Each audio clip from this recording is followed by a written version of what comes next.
Bonjour à tous, bienvenue pour ce deuxième mission innovation sur le thème de la transition numérique. Alors, transition numérique, on est en plein dedans. Désolée pour le retard de cette mission innovation. Bon, en tout cas, voilà, pour vous dire qu'on est aujourd'hui sur la stratégie numérique des entreprises, et donc ça s'inscrit dans tout le programme autour de l'innovation que la CAPSO a lancé le mois dernier. Donc il va se dérouler jusqu'au mois de juin 2021 pour ensuite accompagner cette dynamique autour des entreprises et de l'innovation. Donc pour rappel, la stratégie numérique de la CAPSO a démarré en 2010, a été imaginée en 2010 et a démarré très concrètement en 2017 avec la pose de la fibre. Et aujourd'hui, le territoire est fibré à 95%. Donc ça fait partie des points positifs aussi du territoire et des choses qui sont importantes à rappeler. Elle est passée la digitalisation des services aussi de la CAPSO, avec la mise en place d'une plateforme numérique de territoire qui permet aussi aujourd'hui, et on voit l'intérêt aujourd'hui, d'accompagner aussi les commerçants, les entreprises du territoire. Donc ça prend vraiment tout son sens aujourd'hui. La station, qui a été inaugurée il y a à peine un peu plus d'1 an, fait partie aussi de cette stratégie et est là pour accompagner l'ensemble des entreprises et des habitants du territoire sur le numérique de manière générale. Voilà, donc on va juste pour vous donner un chiffre, en fait, pourquoi le numérique est important. Donc, en fait, les entreprises les plus matures dans leur stratégie numérique se développent 6 fois plus vite que les entreprises qui sont le moins matures sur ces outils.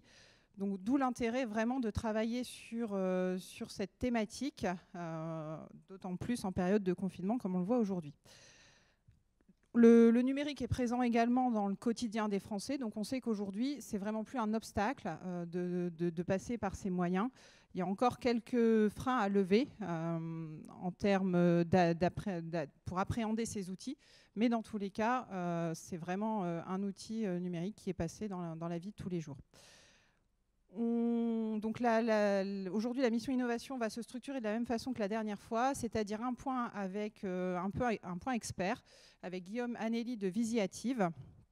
Et ensuite, on va passer sur 3 témoignages d'entreprise. Donc, monsieur Johan Laous de Connect Permis, monsieur Thomas Georges de Chevalier Nord et monsieur Audrechy de Tech Micron Nord. Ensuite, nous aurons une partie aide au numérique et à l'industrie du futur avec Nicolas Delic de HDFID. Et on a toujours Elena Salazar qui nous accompagne sur la facilitation graphique pour avoir notre résumé graphique en fin d'atelier. Voilà, écoutez, je passe la parole rapidement, on ne va pas perdre beaucoup plus de temps. Je passe la parole à monsieur Anneli de Visiative. Vous pouvez prendre un micro juste là.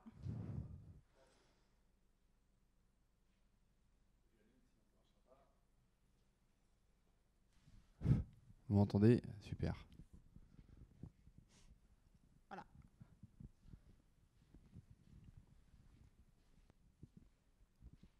Est-ce que ça va passer de slide en slide? Oui, c'est bon. Ok, génial. Bon, bonjour à toutes et à tous, pour ceux qui sont dans l'Assemblée. Désolé pour le retard que nous avons pris. Donc, je suis Guillaume Anneli, je suis directeur des opérations chez Visiative. Je vais essayer d'être bref dans cette présentation. On a 30 minutes, je crois, c'est ça? Ok, super. Alors, juste pour introduire Visiative, Visiative c'est une société avec une histoire extrêmement entrepreneuriale puisqu'on a démarré il y a 30 ans en accompagnant les sociétés industrielles dans l'installation de solutions pour le bureau d'études.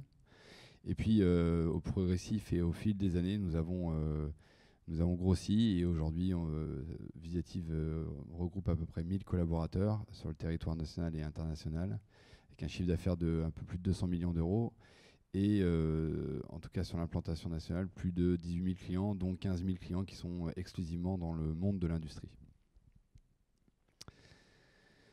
Alors, avant de parler de comment Visiative accompagne les industriels dans le sujet numérique, et je vous donnerai quelques exemples, j'ai souhaité partager avec vous un certain nombre de constats sur la France et notamment l'impétence avec le numérique. Clairement, on n'est pas en avance. On n'est pas en avance pour plein de raisons. Caroline le citait, la fibre, entre autres, et différentes craintes. Néanmoins, il y a beaucoup de dirigeants que je rencontre chaque jour, quotidiennement, chaque semaine, qui sont un petit peu en évaluation, en observation, et qui sont assez interrogatifs sur le sujet du numérique de par le nombre de technologies qui sont soumises à interrogation chaque jour. En revanche, quand on intervient sur des dirigeants, on leur demande surtout les intérêts du numérique et pourquoi aujourd'hui ils n'avancent pas sur le numérique. Donc, on a classifié à peu près 5 freins au numérique. Les données personnelles et la sécurité. Donc, on le voit de plus en plus, les sujets de cybersécurité qui étaient plutôt présents sur les grands groupes, et en tout cas qui étaient assez bien communiqués au niveau des médias sur plein de références qu'on connaît aujourd'hui descendent dans le métier de l'industrie, donc ça fait peur. Manque de budget et manque de ressources. Les dirigeants nous disent le numérique ça coûte cher et j'ai besoin d'avoir des ressources en interne. Manque de compétences en interne et d'expertise, la réglementation attachée et la culture numérique qui est immature dans beaucoup d'entreprises. Donc à tort ou à raison, en tout cas, c'est les retours que nos industriels nous font sur les freins du numérique. Et dans le même temps, on peut se rendre compte que le numérique, c'est plus un choix, c'est plus une option, c'est une obligation, puisqu'il y a eu l'adoption de masse de plein de technologies, donc le chemin de fer au 19e siècle, l'automobile, l'aéro au 20e siècle, et puis l'Internet des objets, la transformation numérique au 21e siècle. À titre d'exemple, l'adoption de certaines technologies, en l'occurrence l'avion, ça a mis 68 ans. Facebook, 2 ans. Je ne parle pas des valorisations de ces sociétés et la capitalisation de ces sociétés, mais aujourd'hui, le sujet numérique est en marche, encore plus dans la situation du Covid actuellement. Et je crois qu'il est extrêmement important de se mobiliser sur l'importance du numérique dans les entreprises. Alors, je crois qu'on en parle souvent, tout le monde parle de l'industrie 4.0, tout le monde parle de l'industrie du futur. On sait qu'il y a beaucoup de développements qui sont autour de ça. Il y a une intervention, je crois, ce matin autour des financements qui sont possibles autour de ces enjeux. Je crois que c'est partout dans le monde. Il y a une dynamique globale autour de l'industrie du futur. Et plus particulièrement en France, je crois qu'on a un territoire riche pour nos industriels, même si on a d'autres complexités. Et c'est le bon moment, c'est une opportunité, ce Covid, de se réinventer sur la partie industrielle.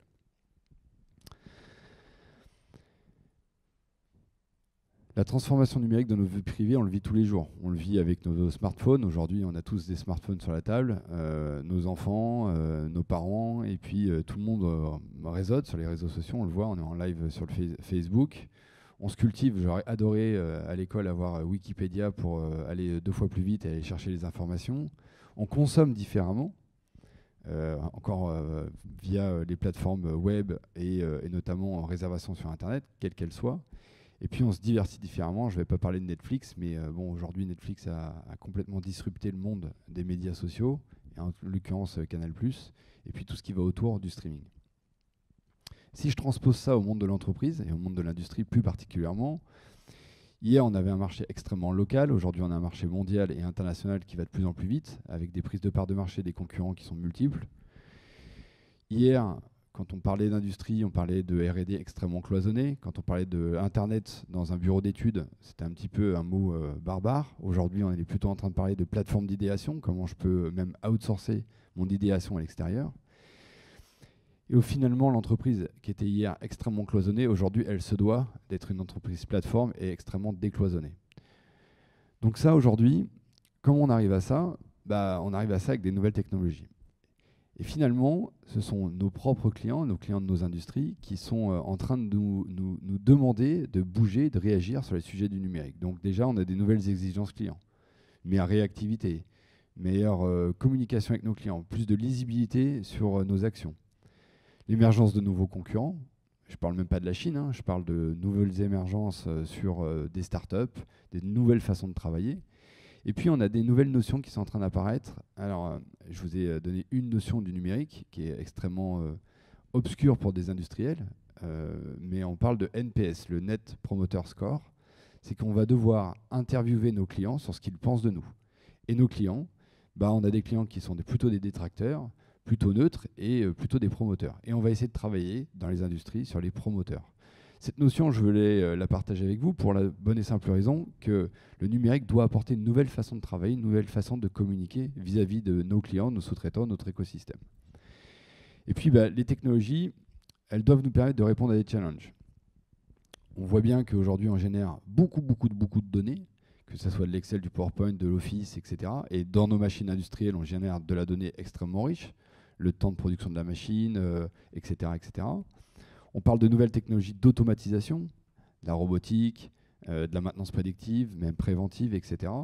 Et tout ça, ça a permis en fait finalement d'aller vers l'industrie 4.0.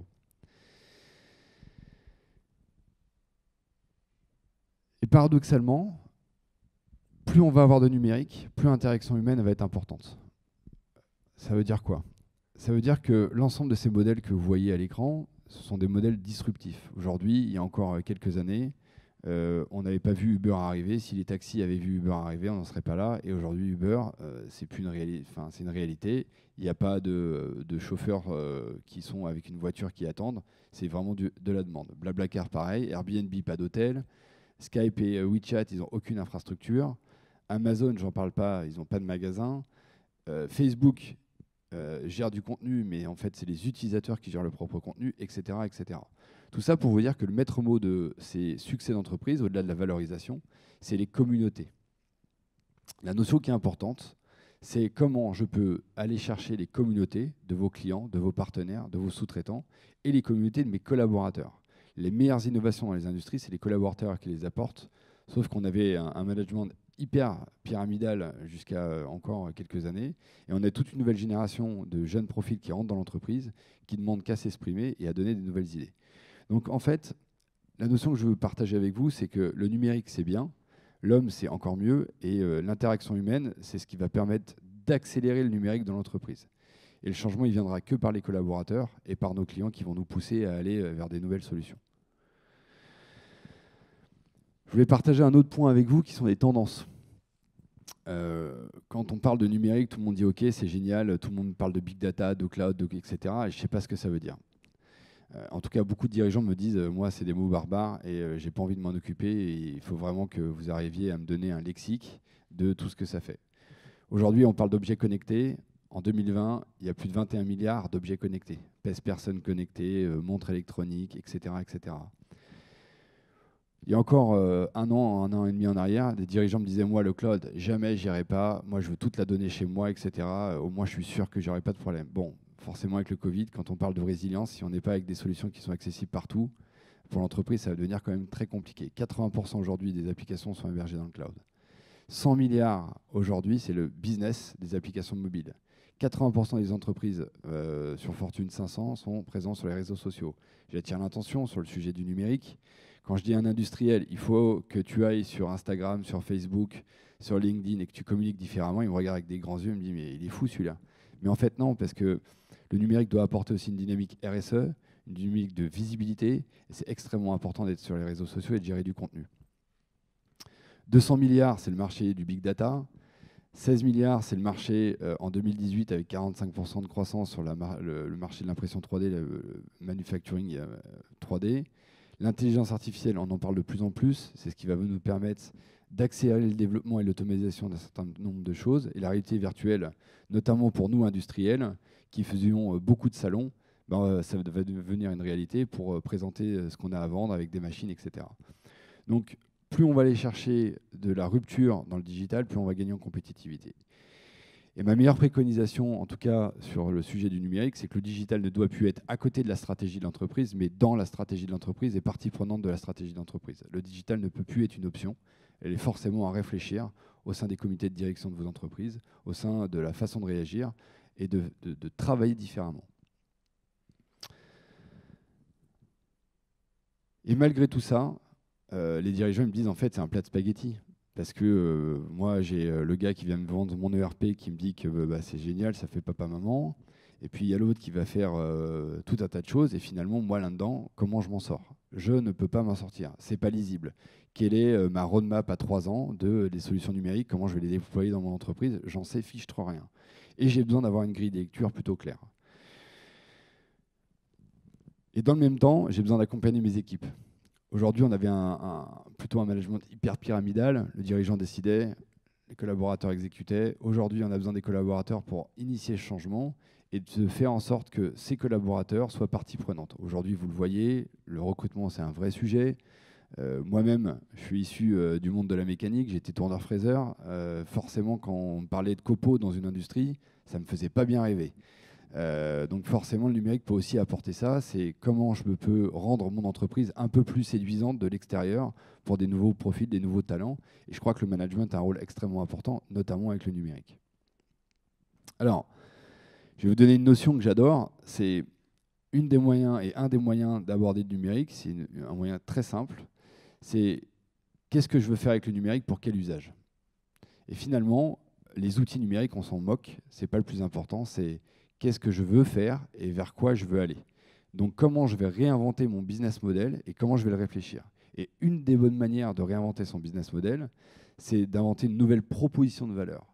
Et pour inventer une proposition de valeur, il y a une addition qui est relativement simple. C'est je dois identifier les communautés autour de moi, communauté client, écosystème, management, sous-traitants, partenaires. Je dois mettre tout ça dans une plateforme. Je dois en faire des apps et je vais y rajouter la valeur ajoutée de l'entreprise qui s'appelle le service. Et tout ça, ça fait une nouvelle proposition de valeur. Je vais vous donner 2 exemples. Des clients qui fabriquent des baguettes avec des machines depuis des années, qui s'appellent Mécaterm. Ils sont en train de réfléchir à vendre à la baguette, le coût de production à la baguette, puis la machine en OPEX, en CAPEX, pardon, mais en OPEX. Je vais vous donner un autre exemple, une société dans l'ouest de la France qui vend des robots de maintenance. Aujourd'hui, ils vendent le temps d'utilisation du robot de maintenance. Ils ne vendent plus l'immobilisation et la conception de son robot. Et tout ça, c'est le numérique qui a pu lui apporter. Tout ça pour vous dire qu'ils ont réfléchi très en amont sur comment je dois disrupter et comment je dois apporter une nouvelle valeur à ses propres clients. Alors, on s'est pas mal creusé la tête chez Visiative sur ce sujet-là. Je vous le disais, on équipe à peu près 15 000 clients sur le territoire national. On est assez fiers et on a assez d'humilité par rapport à ça. Et on s'est mis à côté de nos clients. On leur a dit qu'est-ce que vous avez besoin de faire, comment vous voulez qu'on travaille ensemble sur les sujets du numérique. Et tous nous ont dit on a besoin d'avoir une méthodologie simple, pragmatique. On n'est pas une boîte de conseils. On a besoin d'avoir des enjeux pragmatiques avec des quick wins. Et on a besoin de démontrer à nos équipes que le numérique, il y a des retours et des gains rapides. Donc on a décidé de faire ce qu'on appelle le grand rapport, avec une méthodologie qu'on a appelée la TNGV, pour transformation numérique à grande vitesse, qui vous permet et qui permettra d'écrire une feuille de route sur les 3 prochaines années, basée sur des quick wins, sur des différents axes qui vont vous permettre de réfléchir différemment votre entreprise et de digérer le numérique d'une manière relativement pragmatique, tout en abordant des sujets extrêmement importants, la cybersécurité et l'infrastructure de votre entreprise, la donnée du bureau d'études et comment je la dispose dans l'entreprise, donc comment le bureau d'études discute avec les méthodes, la qualité, la supply chain et ses clients, et potentiellement comment vous financez tout ça avec les dispositifs de l'État qui sont à votre disposition sur le crédit d'impôt, etc., etc. Donc on a fait une méthode extrêmement simple qui est éprouvée, qu'on a fait à peu près plus de 200 industriels ces 2 dernières années, qui est une méthode en 4 étapes, qui est relativement simple, une phase de préparation, une phase de réalisation, une phase de rédaction, une phase de restitution que je vais vous détailler. Donc on vient analyser 5 piliers de l'entreprise: l'excellence opérationnelle, l'innovation, l'écosystème, les écosystèmes, le management et l'infrastructure. Tout ça dans une vocation de devenir une entreprise plateforme. Donc la première personne à mobiliser, c'est le chef d'entreprise, évidemment. Puisque si le chef d'entreprise n'est pas moteur de cette transformation, ça ne marche pas et on n'y arrive pas. Donc on vient travailler avec le chef d'entreprise pour désigner les personnes dans son entreprise qui peuvent être partie prenante de cette transformation. Et souvent, il y a une question qui se pose, c'est qui je vais interviewer? Est-ce que j'interviewe toute l'entreprise ou est-ce que j'interviens sur certains piliers? Nous, ce qu'on dit souvent, c'est appuyez-vous sur vos transformers. Vos transformers, c'est des jeunes talents, c'est des personnes à lesquelles on n'a pas forcément pensé, qui vont pouvoir conduire ce changement et à qui on va donner un petit peu de rôle dans cette conduite au changement, notamment par rapport à peut-être des vieux profils, ou en tout cas des profils les plus expérimentés, si je suis politiquement correct, pour les aider à faire ce changement. Nous, ce qu'on fait à ce moment-là, c'est qu'on leur envoie des fiches, encore papier, parce qu'il y a encore beaucoup de papier. Alors, on digitalise tout ça, évidemment, qui va leur permettre en fait d'avoir une espèce de baguette magique en leur demandant ce qu'ils veulent faire avec les évaluations des outils qu'ils ont en interne. Et on leur demande, en gros, de diagnostiquer les outils qu'ils ont en interne. Une fois qu'on a fait ça, on recueille l'ensemble de ces fiches Et on vient dans votre entreprise interviewer vos collaborateurs qu'on a retenus pendant 30 minutes. Pourquoi 30 minutes? Parce qu'on est extrêmement précis, on va directement à l'essentiel. Et on vient leur demander grosso modo 3 questions. Les missions qu'ils utilisent et avec quels services ils travaillent, les outils numériques qu'ils utilisent et les besoins qu'ils auraient. En gros, on leur pose la question, si vous aviez une baguette magique, qu'est-ce que vous feriez? Alors déjà, dans certaines entreprises, c'est un peu disruptif parce qu'on ne leur demande pas leur avis. Donc là, quand on leur demande leur avis, je vous promets, il y a une espèce de richesse collective qui sort de tout ça. Et c'est un super vivier pour nous de comprendre comment l'entreprise marche dans ses flux et dans les échanges.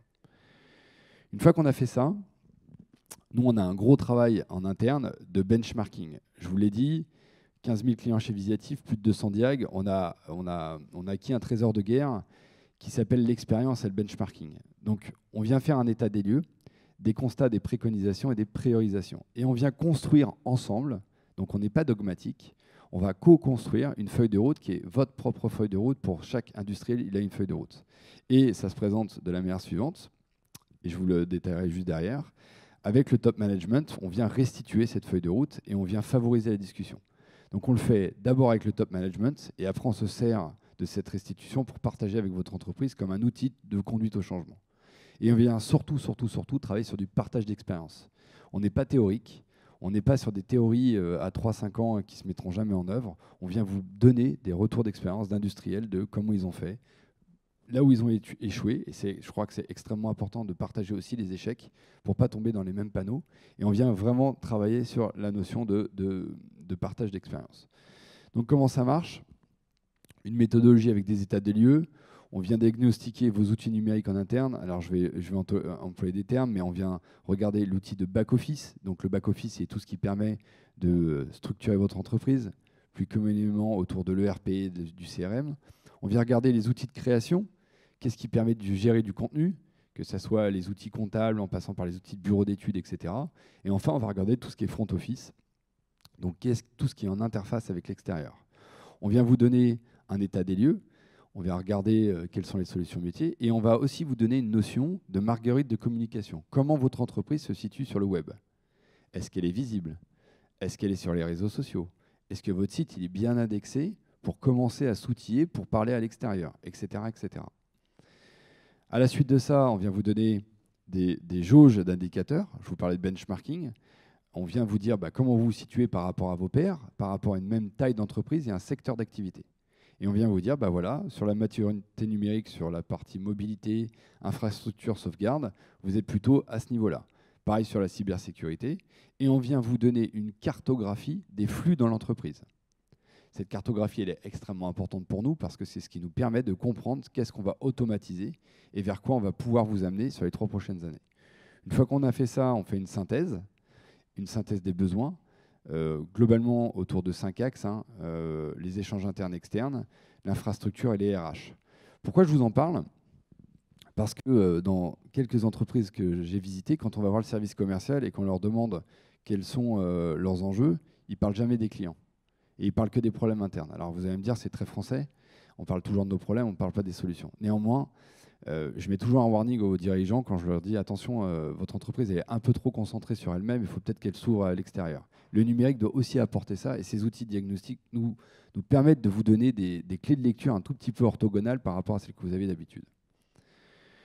Une fois qu'on fait ça, évidemment, je vous l'ai dit, on fait des préconisations. Ces préconisations amènent un certain nombre de choix et on vient construire cette TNGV, c'est ce que vous voyez en bas à gauche, avec des phasages, donc avec un phasage dans le temps, qui sont en lien avec vos objectifs, dans un objectif final d'avoir une cartographie idéale de ce que pourrait faire votre entreprise sur les 3 prochaines années et comment les systèmes se parlent et communiquent les uns avec les autres.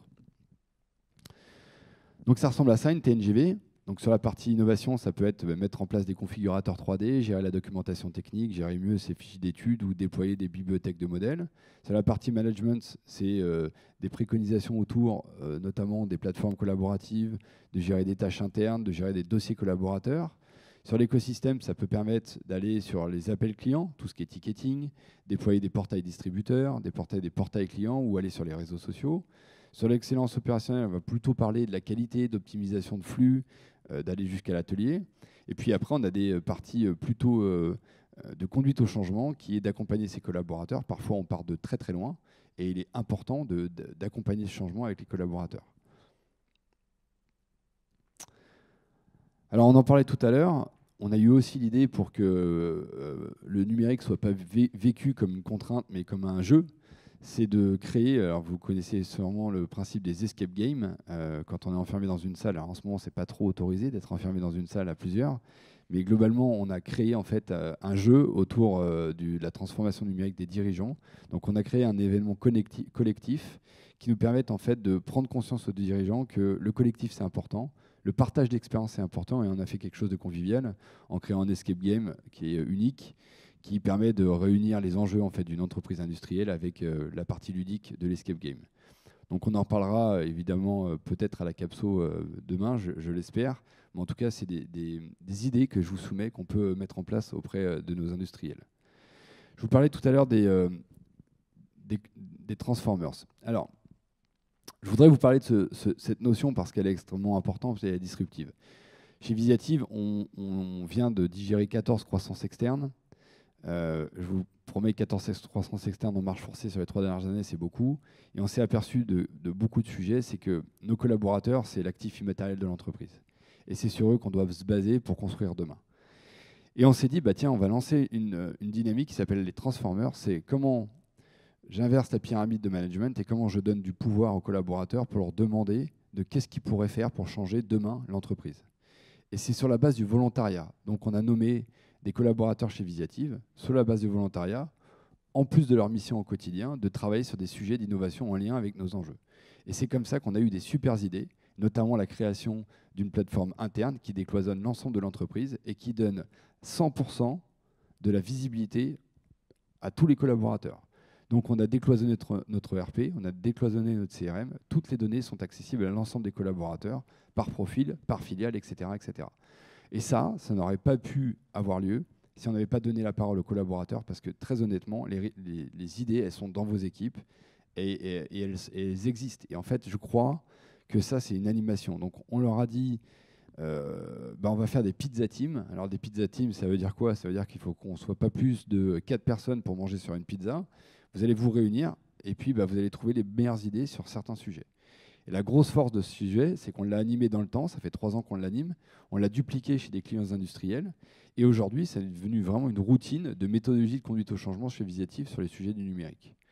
L'avantage, c'est que ça valorise les collaborateurs, ça leur permet d'être prêts et de présenter leurs projets au niveau du comité de direction, donc ça les valorise, et ça permet aussi de donner un budget d'innovation et de rupture pour vos collaborateurs dans vos entreprises. Donc des exemples, on en a plusieurs. On a déjà accompagné dans la région plus de 100 sociétés qui l'ont fait, avec des noms que vous connaissez, hein, Catlin, Endynamic, Creatic Technologies, PDC Europe, Euradif, Aras Maxey, Indelec. Toutes ces sociétés-là, on a été faire des diagnostics en amont qui nous ont permis de comprendre leur organisation avec des préconisations. Ils ont des niveaux de maturité différentes, avec des avancements de transformation différentes, mais en tout cas, c'est en cours. Et ces préconisations, on les a faites systématiquement avec un diagnostic grand air au préalable. Puis ça, c'est d'autres références qu'on a pu équiper. Et je vais vous donner une anecdote parce que s'il était là, il serait fâché, mais je vais la donner, c'est pas grave. Le logo en bas à gauche, ils font des compacteurs à déchets. Et quand les dirigeants sont venus nous voir, ils nous ont dit écoute Guillaume, moi le numérique, j'y comprends que dalle. Je ne veux même pas m'en occuper. Pour vous donner un ordre d'idée, leur serveur, il était entre les toilettes et les escaliers. Donc autant vous dire que l'informatique, c'était loin de leur préoccupation. Et en fait, ils ont compris qu'ils ne pourraient pas faire les 20 prochaines années comme ils viennent de faire les 20 dernières. Et globalement, ils ont abordé tout le changement. Et aujourd'hui, c'est un beau succès. Ils ont des usineurs qui viennent saisir leur temps, qui viennent saisir leur congé sur un pupitre de commande dans l'atelier, derrière la plieuse. Donc, je me dis que si une entreprise comme ça peut le faire, toutes les entreprises peuvent le faire. C'est simplement une impulsion du dirigeant, et c'est le dirigeant qui est à l'impulsion de tout ça. Et on a besoin des dirigeants pour que la transformation numérique soit une réalité. Est-ce qu'il y a des questions?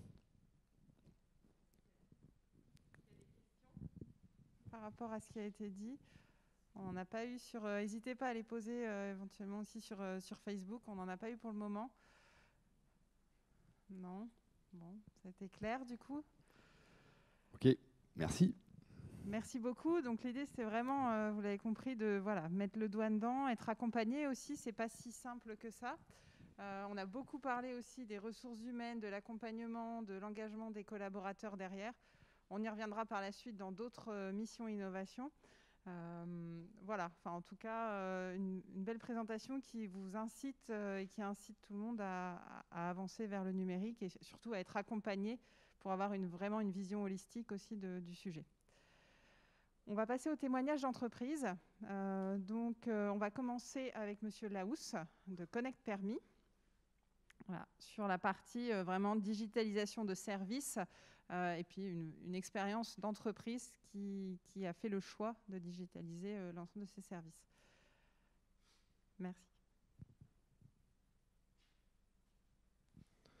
Oui, donc bonjour à tous, je m'appelle Johan Laous, j'ai 32 ans et j'ai développé numériquement le secteur des auto-écoles. Donc nous, on connaît tous la méthode à l'ancienne, j'ai envie de dire, la méthode traditionnelle. On l'a tous passé avec nos livrets, on va en salle. On est même 50 dans la salle des fois. En ce moment, c'est pas trop possible. Donc moi, je l'ai créé il y a à peu près 2 ans. Il y a 2 ans, je me suis dit, il faut changer.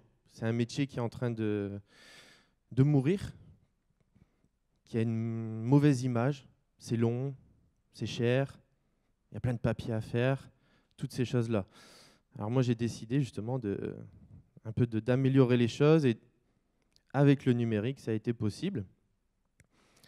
Autour d'un point, c'est, forcément, moi je suis en auto-école, les 15-25 ans, eux qui sont hyper présents sur le numérique, hein, parce qu'entre un téléphone et un crayon dans la poche, un élève, il a quoi? Il a plutôt le téléphone. Donc autant que ça soit un outil pédagogique pour lui. C'est sûr, il faut être sur les réseaux sociaux, énormément. Mais ce n'est pas le fait de mettre une publicité sur le réseau qui va faire que ça va développer, les gens vont le voir. Non, il va falloir... moi, je me suis formé au réseau, Facebook, Twitter, Instagram, Snapchat. Il y a des formations qui existent. Et en plus, elles sont intéressantes parce qu'il y a vraiment beaucoup de choses. Hein.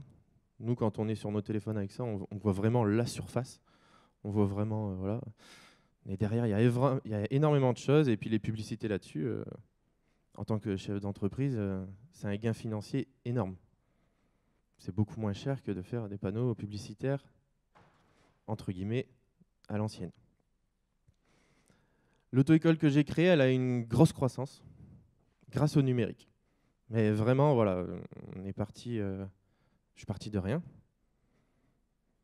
Ça a mis du temps à développer, hein, ça ne se développe pas du jour au lendemain, justement. Voilà, c'est très compliqué même à développer dans le secteur des auto-écoles où vraiment les gens pensent qu'il faut aller là-bas, qu'il faut aller à la boutique pour faire les démarches administratives, tout ça. Non, voilà. Moi, j'ai créé un site web, donc pas un site vitrine, mais vraiment un site de e-commerce où tout va pouvoir se faire en partant de là.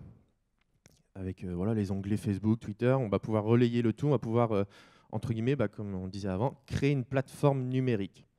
Plateforme numérique, justement, derrière, le numérique, il ne marche pas tout seul. Il faut quand même des gens qui appuient sur le clavier et qui alimentent. Moi, j'ai 3 assistantes qui s'en occupent maintenant. À la base, c'est sûr, j'étais tout seul. En 2 ans de temps, j'ai ouvert 4 agences, même un peu moins de 2 ans. Ça a vraiment été une croissance de 400%. Je suis même en train de développer, parce que les auto-écoles, ce n'est pas que... voilà, un bureau, des conduites et du code, il y a plein de choses qui tournent autour. Tout le secteur, pour moi, est à développer des auto-écoles. Vraiment tout le secteur. J'ai d'autres projets en lien avec la Capso, en plus, que je travaille avec eux, beaucoup, qui nous appuient énormément même. Ça, je tenais à le souligner. Mais c'est vrai que c'est du boulot. Franchement, c'est du boulot de se mettre au numérique. Moi, je suis assez jeune, j'ai vécu dedans, mais je vois certains de mes élèves en conduite, ils sont balèzes, ils savent tout faire, ils savent même nous aiguiller. On parlait tout à l'heure justement, avant de cette structure pyramidale où le dirigeant il fait tout, puis il délègue. Moi, je suis plus sur cette phase-là comme on a dit avant, où j'ai des collaborateurs, j'ai des salariés, j'ai des gens qui sont sur le terrain, qui eux peuvent avoir des bonnes idées. Et c'est comme ça que j'arrive à développer. Je pense que pour bien développer tout ça, il faut être tous ensemble. Il n'y a plus une tête pensante. Il faut vraiment dire que les salariés qu'on embauche, ils y vont aussi sur le numérique. Ils ont peut-être une idée, puis voilà. Nous, on a une idée, plus une autre idée, plus une autre idée. À la fin, on peut fusionner, on peut faire un petit mélange et on peut trouver d'autres choses. C'est là où j'ai décidé, voilà, moi, je suis en train de créer une chaîne YouTube. Donc c'est assez compliqué, mais je l'avais l'idée, mais elle était vraiment difficile à mettre en place. Et là, voilà, j'ai une de mes collaboratrices qui m'aiguille un petit peu dessus, qui est plus sur YouTube. Moi, j'y suis moins. Un autre qui est plus sur Facebook, Twitter ou Instagram. Elle va me dire un peu les dessous, comment ça fonctionne. Puis grâce à tous ces réseaux numériques, on a des statistiques aussi. On peut avoir des bonnes statistiques, nombre de vues, à quel moment dans la journée, quelle tranche d'âge. Et ça, c'est très intéressant pour chaque secteur de métier. Forcément, les miens, c'est plus 15-25 ans, mais bon, après, si c'est 45-55, ils y vont aussi sur les réseaux, ça, je peux vous le dire. Ils y vont. Un développement numérique en auto-école, tout le monde va y penser en ce moment. Avec l'année de confinement, parce que c'est quand même bientôt une année complète qu'on fait de confinement, qui va encore durer, je pense, au moins 6 mois. Tout le monde va y arriver. Moi, j'essaye de trouver d'autres idées en ce moment, vu que ça fait 2 ans que j'ai créé Connect Permis, donc 100% connecté. Je suis en train de créer d'autres idées. Un développement autour, par exemple, des signatures électroniques, pour arriver à une base 0 papier. Nous, on n'a plus que du papier vraiment pour archiver au niveau du comptable, par exemple. Mais le reste, on peut tout faire à distance. On a développé avec un webmaster donc le site internet. On a développé aussi une application dans mon domaine de métier. Du coup, on est vraiment en ligne. On peut interagir avec les... en auto-école, c'est des élèves, avec les clients, à distance. Et ça, c'est un avantage. Parce que des fois, on n'est pas ouvert. La nuit, s'il y a quelqu'un qui veut nous poser une question à 22h, numériquement, c'est possible. Physiquement, à moins que les bureaux soient ouverts à 22h pour des sociétés, ça va être plus compliqué. Mais voilà, on peut répondre vraiment rapidement à la demande de la personne. Moi, j'ai bien aimé développer le numérique. J'ai bien aimé parce que c'est une autre façon de voir les choses. C'est différent. Nos parents, ils ont vécu sans le numérique. Donc eux, on a vu un peu comment la société a évolué. Au fur et à mesure, on voit, comme on disait avant, tout le monde est sur le numérique. Hein. On est tous avec des ordis, des téléphones. On prend vraiment sur papier, quelques notes. Mais tout est informatisé, digitalisé. C'est un avantage énorme. Hein. C'est un gain de temps, un gain d'organisation aussi, pour nous en tant que dirigeants. Il ne faut pas passer à côté. Il ne faut pas passer à côté de ça. Oui. Par rapport on parlait de médias numériques, Facebook, YouTube, etc. Comment vous l'animez en fait? Est-ce que c'est pas aussi une des difficultés de continuer et d'animer ça régulièrement? Au quotidien, il faut prendre le temps de le faire. Il y a des moments, dans Facebook, Twitter, Instagram, ces réseaux-là par exemple, chaque réseau est différent, chaque réseau est à animer. Moi, pour ma part, je l'ai vu avec les statistiques, des recoupements, j'ai fait plein de choses. J'ai vraiment étudié chaque réseau. C'est différent chaque réseau.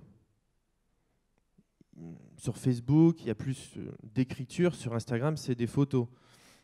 Bon, c'est sûr, il faut un métier où on peut mettre des belles photos, des choses comme ça, mais il y en a, il faut alimenter vraiment tout le temps. Comme par exemple le réseau Twitter. Là, il faut l'alimenter parce qu'on met une publication, on regarde 10 minutes après, elle est en bas, hein, elle est trop tard. Il faut vraiment alimenter. Il y en a, il faut alimenter beaucoup plus dans une journée. Il y en a, c'est plus, comme le Facebook par exemple, c'est plus une fois tous les 2 jours, ça va aller. Ça va créer une communauté. Ce n'est pas le fait de marquer partager un max qui va faire que les gens vont partager un maximum. Il faut réussir à créer une exclue, comme je dis, quelque chose qui va les attirer. Il y a des heures à le faire. Il y a des heures au moment où les gens sont plus connectés que d'autres. Si on le fait entre 15 et 16 heures, tout le monde... Voilà, il y a un peu le phénomène d'happy hour. Il faut savoir à quel moment, par rapport à sa tranche d'âge, au ciblage qu'on veut faire, à quel moment ils vont être dessus. Les parents, c'est peut-être plus au soir. Si on fait le matin entre 7 et 8, il y a l'école, c'est pas la peine, la tranche d'âge, elle est foutue. Donc il faut bien préparer le terrain. Moi je dis une publicité, c'est pas parce qu'on en a une dans la tête qu'on la met tout de suite et puis on voit ce que ça donne. Non, on va plutôt la préparer. On va regarder aussi ce que font les autres, parce que le Facebook permet aussi, pas d'espionner, mais de regarder où en sont les autres, et peut-être ils nous donnent des idées qu'on peut développer, parce qu'il ne faut pas copier, ça ne sert à rien. Si eux l'ont fait, c'est eux qui sont devant, et puis si on copie, la copie est toujours de moins bonne qualité. Ça, c'est mon avis personnel. Donc voilà, il faut vraiment prendre en compte que le numérique, voilà, c'est très très important, mais ce n'est pas du hasard. C'est pas du hasard. Tous les réseaux sociaux sont pas bons à prendre. Ça dépend.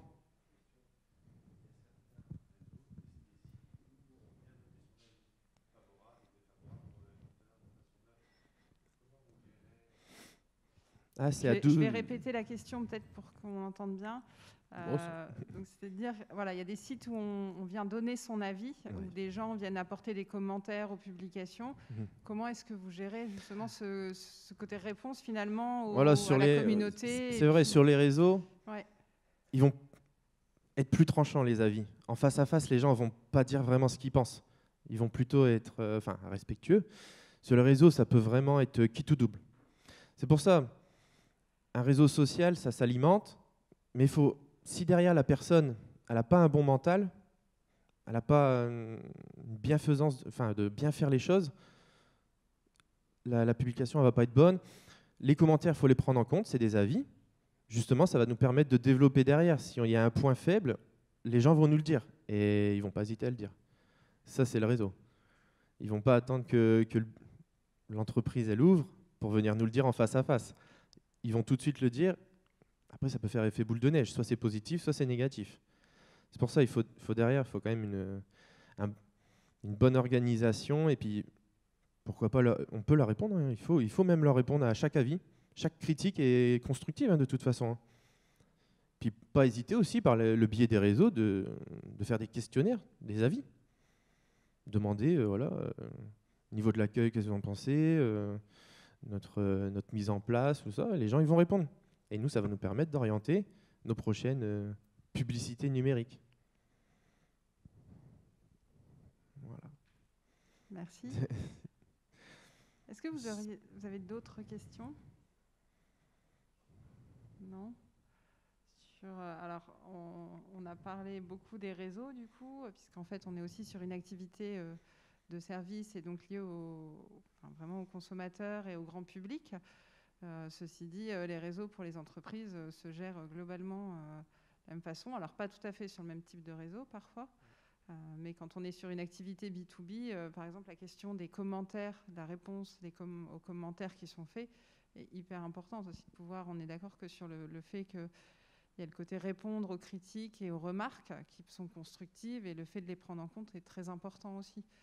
C'est un retour à avoir et c'est une façon aussi de pouvoir nouer des liens avec ses clients parfois, mais aussi avec des partenaires. Voilà. Donc de nouveaux moyens de communication qui est important d'appréhender aussi. Il ne faut pas négliger, vous l'avez dit, mais du coup l'animation aussi de tous ces réseaux, créer une communauté, c'est bien, mais derrière, il faut aussi penser après à avoir l'animation régulière, en tout cas, de ces réseaux pour que la communauté reste pas en haleine, mais presque, finalement, en attente des informations qu'on va donner. Et c'est le cas pour toutes les entreprises, que ce soit pour des grosses entreprises comme Arc, par exemple, ou d'autres entreprises plus petites qui vont travailler peut-être en plus en proximité avec leur communauté de partenaires économiques. Voilà. Ouais. Puis, le développement, il peut être vraiment rapide. Hein. Je vous le dis, parce que moi, je suis en train de le vivre. Je suis en train de créer un réseau de franchise et grâce au numérique, ça va beaucoup plus vite. Beaucoup plus vite. On peut tout faire à distance, par visio, Parce que voilà, j'ai peut-être dans le sud de la France, je ne vais pas me déplacer pour aller faire 2 heures. En visio, c'est beaucoup plus simple. Développer aussi, proposer, sponsoriser sur les réseaux. Il y a plein de choses. Il y a plein de choses. Donc, et puis après, voilà, c'est comme on dit, c'est la communauté numérique qui va nous dire si on fait bien les choses ou pas. Si on a bon ou pas bon. On peut tout de suite se réorienter vers un autre axe. Si on s'est trompé, on peut changer tout de suite la donne. Ne pas attendre. Voilà. On a une...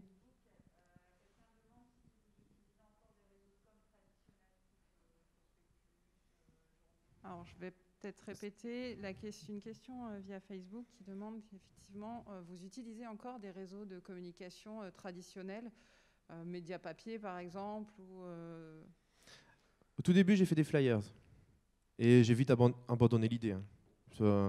Il y a 2 ans, j'ai mis 500 flyers par exemple. Ils sont restés sur la table. Voilà, c'était une mauvaise idée. C'est vraiment à l'ancienne. Souvent, les flyers, qu'est-ce qu'ils font les gens quand je leur donne? Ils le plient, ils le mettent dans la poche. Non, j'utilise plus du tout la com traditionnelle à l'ancienne. Ok, merci beaucoup. D'autres questions? Non, bon. En tout cas, merci beaucoup pour ce retour d'expérience qui est toujours intéressant à avoir. Et puis voilà, là on était vraiment sur une activité grand public. On va passer maintenant avec monsieur Thomas Georges de Chevalier Nord, donc, qui nous rejoint en visio, donc sur une activité là un peu plus industrielle et technique. Donc comme quoi effectivement le numérique on le retrouve partout et c'est vraiment pour tous les types d'entreprises. Et ça c'était aussi important pour nous de pouvoir le souligner. Voilà. Monsieur Georges, je vous laisse... Donc, bonjour à tous.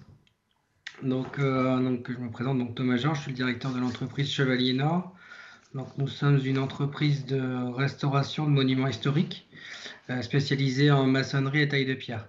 Donc, nous travaillons sur tous les monuments de l'ancienne région Nord et Pas-de-Calais principalement, et bien sûr beaucoup sur l'Audomarois où nous sommes implantés, donc à côté de Saint-Omer, à Saint-Martin-au-Lard. Donc, donc nous, on pratique une activité, on va dire, ancestrale. C'est un métier qui a toujours existé, le métier de tailleur de pierre. Et si vous voulez, on a toujours fait évoluer le métier avec les techniques et les outils et les méthodes modernes. Et dans ce cadre-là, notre entreprise a investi cette année dans une machine à commande numérique, donc pour réaliser le débit de la pierre. Donc, si vous voulez, cette machine vient en remplacement d'une ancienne machine à commande numérique qu'on avait déjà depuis 17 ans. Donc, c'était une machine qui était assez obsolète et dépassée. Et donc, il était temps de la remplacer. Et si vous voulez, nous, j'ai pris connaissance des machines modernes au cours d'un colloque high-tech qui a été organisé par le GMH, le groupement des monuments historiques. Donc, c'est un tour des métiers du patrimoine qui présente justement toutes les nouvelles technologies qui peuvent être mises au service d'un métier ancestral comme le métier de tailleur de pierre. Et donc là, on s'est rendu compte des capacités des machines modernes et on s'est dit que voilà, c'était l'avenir pour notre métier d'investir dans ce type de machine. Donc cette machine nous permet aujourd'hui, si vous voulez, de réaliser ce qu'on appelle l'épanelage, c'est-à-dire la partie dégrossie de la pierre. Donc si vous voulez, dans le métier du tailleur de pierre, on a sur certains morceaux de pierre, un tailleur va passer 60 à 80% de son temps à faire un travail de dégrossis de la matière, ce qu'on appelle un travail de bûche. Donc c'est beaucoup de pénibilité parce que c'est, comme on le dit vulgairement, c'est taper grossièrement dans le caillou. Donc c'est très pénible pour le personnel et il n'y a pas vraiment de valeur ajoutée parce que vraiment la qualité du travail final, la qualité du travail manuel se fait vraiment dans les 30 à 20% du temps qui reste pour finaliser la pierre. Donc aujourd'hui, cette machine nous permet d'approcher au plus la matière en machine avant de transmettre la pierre de la machine au tailleur de pierre, et que le tailleur de pierre n'est plus qu'à réaliser la partie la plus valorisante pour lui, et donc s'éviter toute la pénibilité du travail de bûche. Donc cet investissement a été fait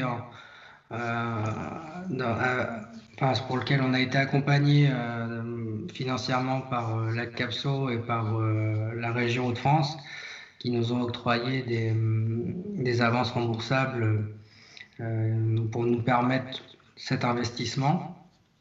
Et donc depuis, il y a eu pas mal de communication autour de cet investissement, et on s'est rendu compte qu'en entrant dans ce monde du numérique, ça a créé beaucoup de retours, donc des retours positifs. On a tout de suite été contacté par des professionnels justement du numérique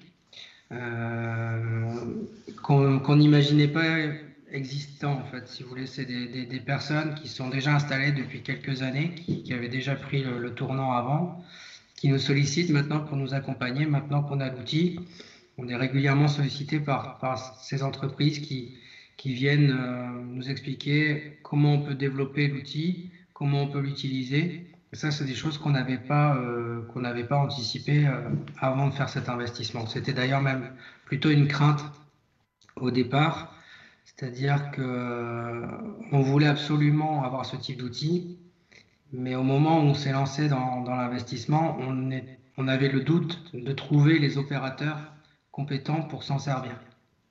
Parce que nous, c'est un métier assez quand même spécifique, le métier de tailleur de pierre.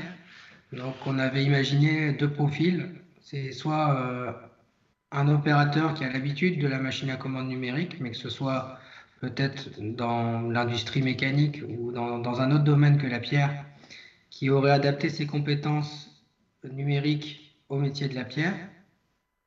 Ou le deuxième profil, c'était à contrario, une personne qui a la formation en taille de pierre, qui a la connaissance de la matière, la connaissance du travail du tailleur de pierre, qui aurait développé des compétences dans le domaine du numérique.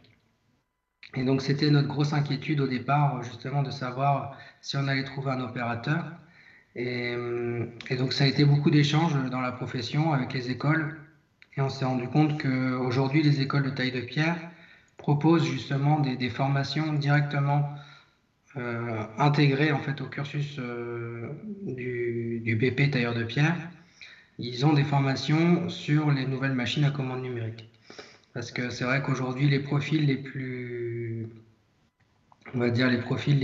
compétents sur ce type de machine sont bien des profils de tailleurs de pierre qui se mettent à l'outil numérique.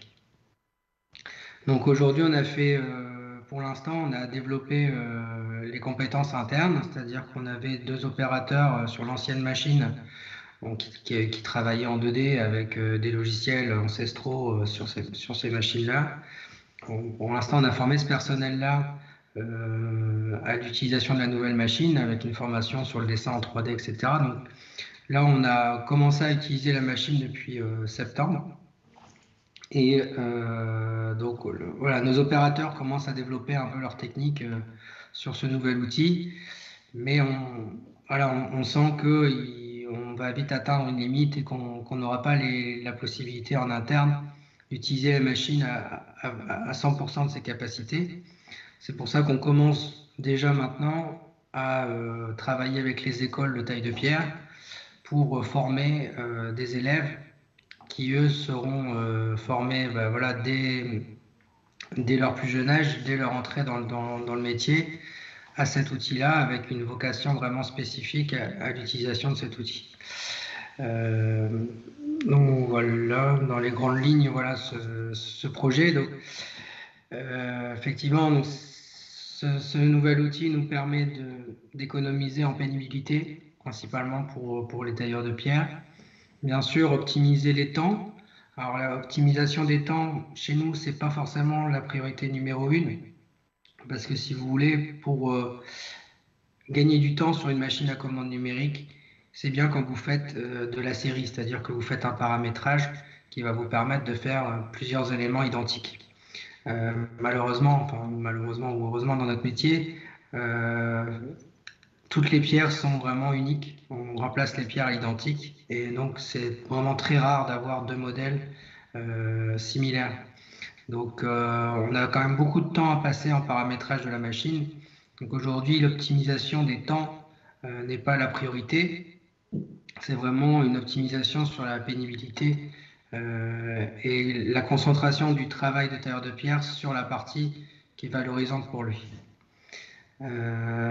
Ensuite, cette machine-là va aussi nous permettre de développer d'autres compétences qu'on souhaiterait mettre en place parce que voilà, ces dernières années, on a pu avoir des creux dans l'activité de taille de pierre parce qu'on a un effet de saisonnalité dans le métier qui est de plus en plus présent. Et c'est vrai qu'on a régulièrement des périodes de creux dans l'activité. Et voilà, l'utilisation. Là, aujourd'hui, on réfléchit à comment créer des partenariats avec d'autres domaines d'activité, les aménagements publics, le design, pour justement développer d'autres compétences, pour pouvoir pallier, justement, quand on a des baisses d'activité, se tourner vers d'autres moyens de production qui permettraient de lisser notre activité sur toute l'année. Donc voilà ce que je voulais expliquer. Je ne sais pas s'il y a des questions, malheureusement je ne vous entends pas. Peut-être par écrit, Priscilla. Alors, on n'a pas eu de questions sur Facebook. Je ne sais pas si les quelques personnes présentes dans la salle ont des questions. Non. Par contre, ouais, je voudrais revenir sur la partie formation. Vous avez beaucoup évoqué le fait que finalement, les formations s'adaptent et continuent à s'adapter. Enfin, se sont déjà un petit peu adaptées et continuent à s'adapter. C'est des choses que vous continuez à travailler, j'imagine, et qui étaient déjà présentes avant, mais que vous continuez à travailler. Et donc, justement, on est en cours de rédaction d'un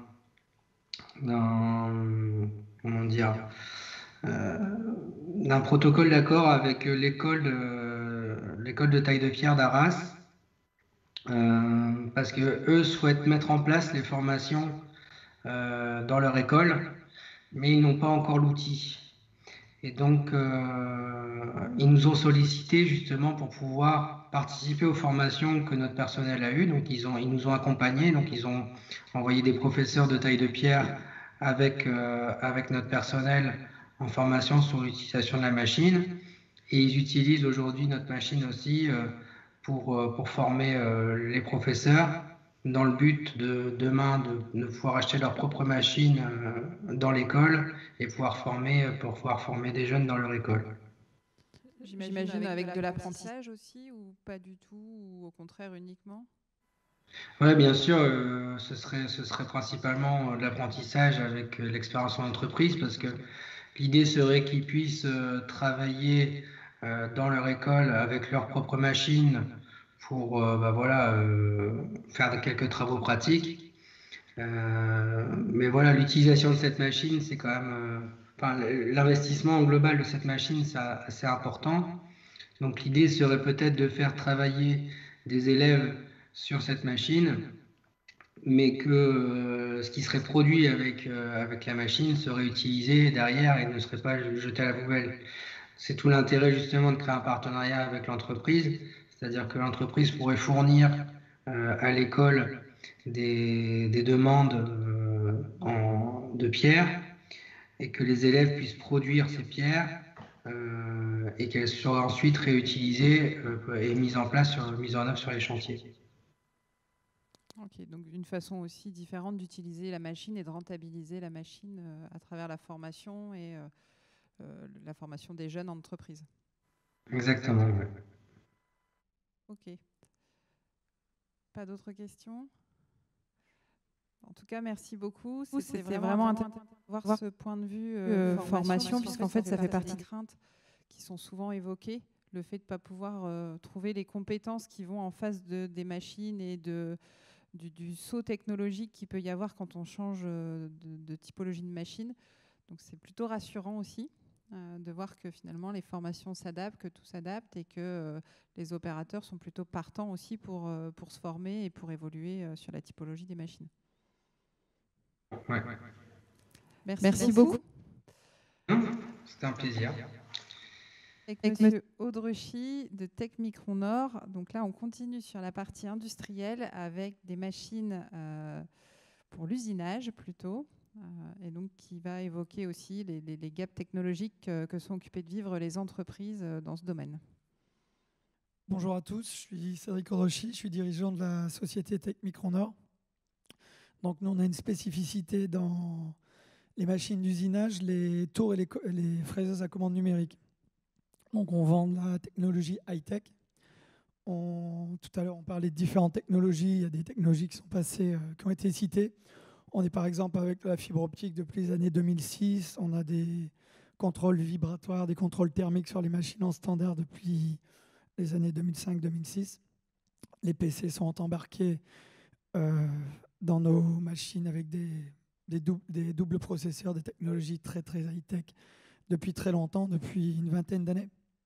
On représente la marque Mazak, M-A-Z-A-K.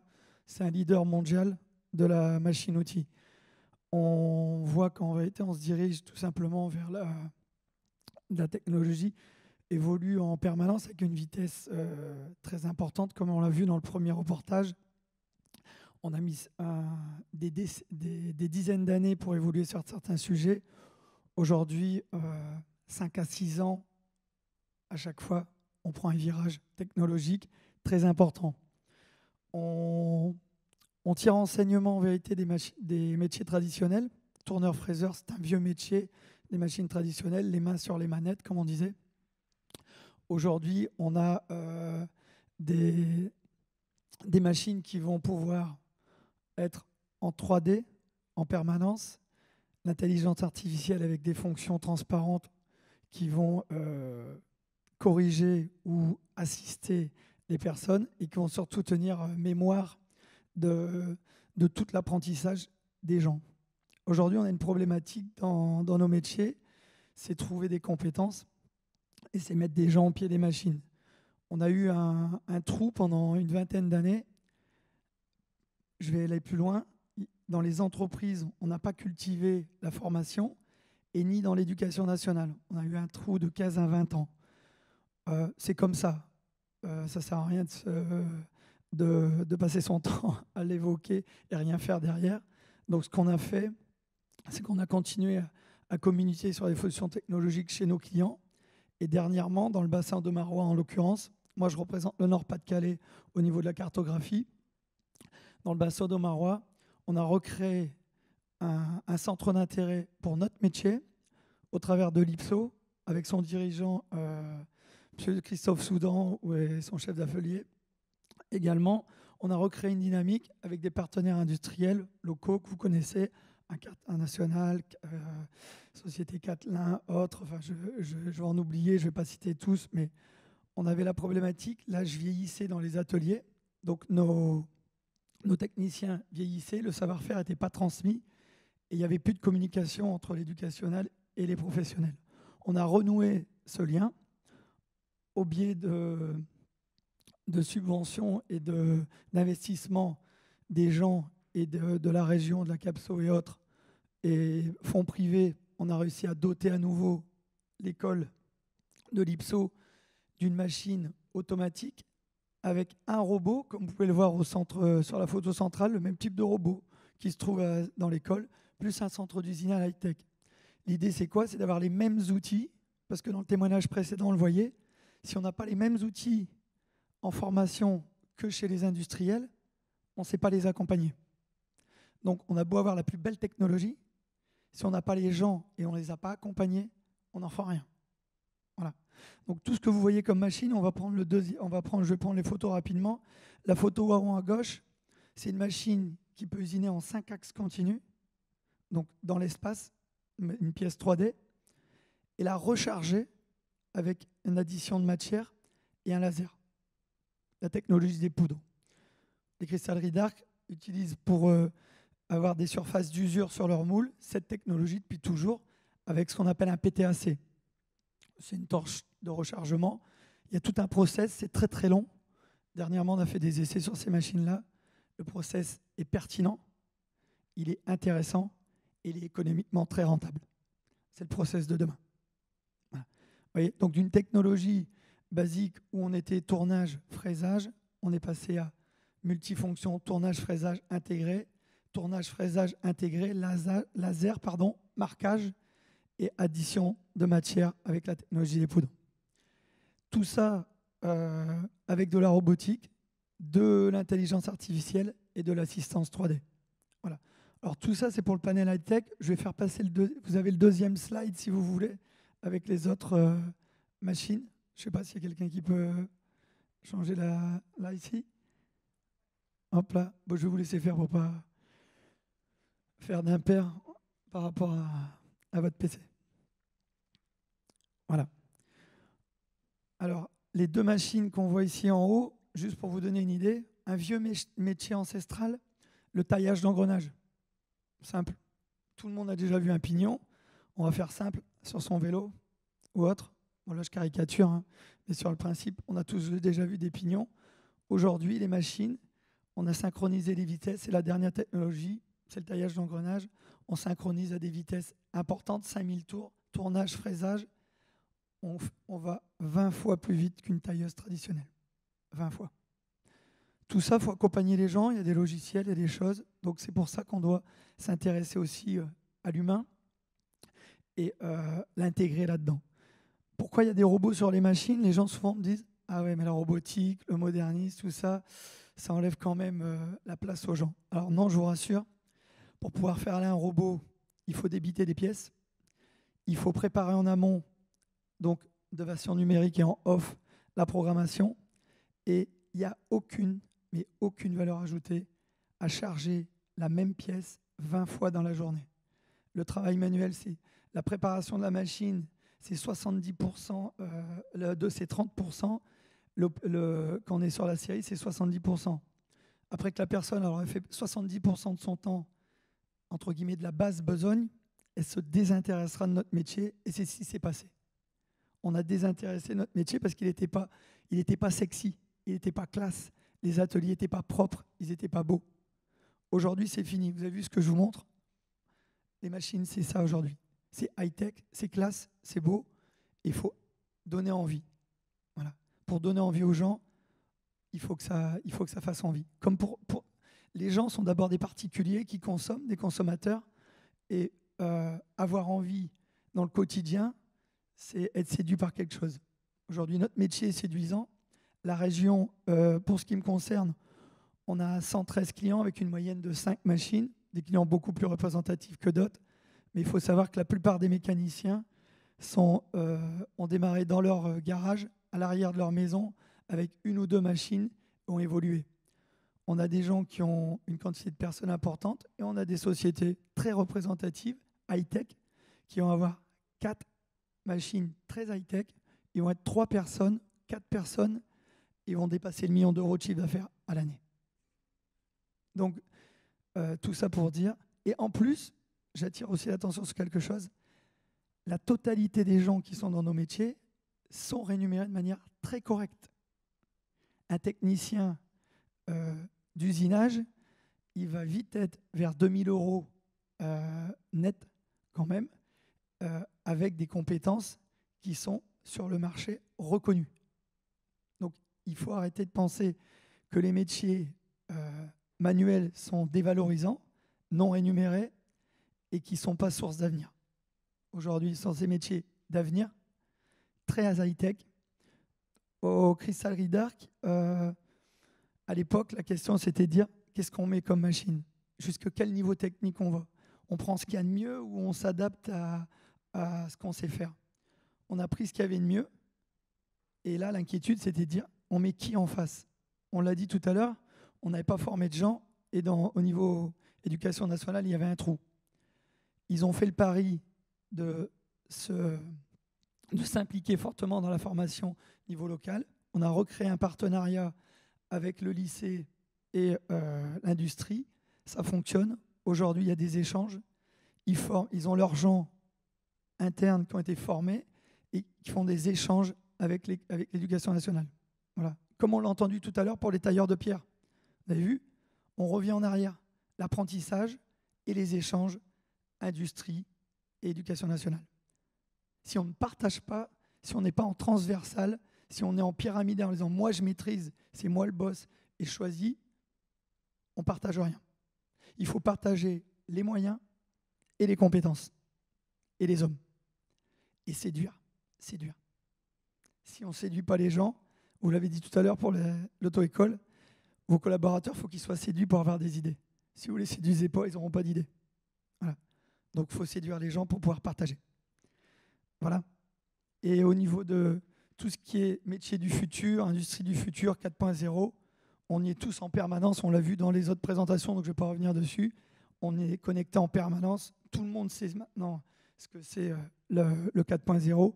Il y a juste à le mettre en œuvre en ayant envie et partager. Merci beaucoup. Est-ce qu'il y a des questions? Non?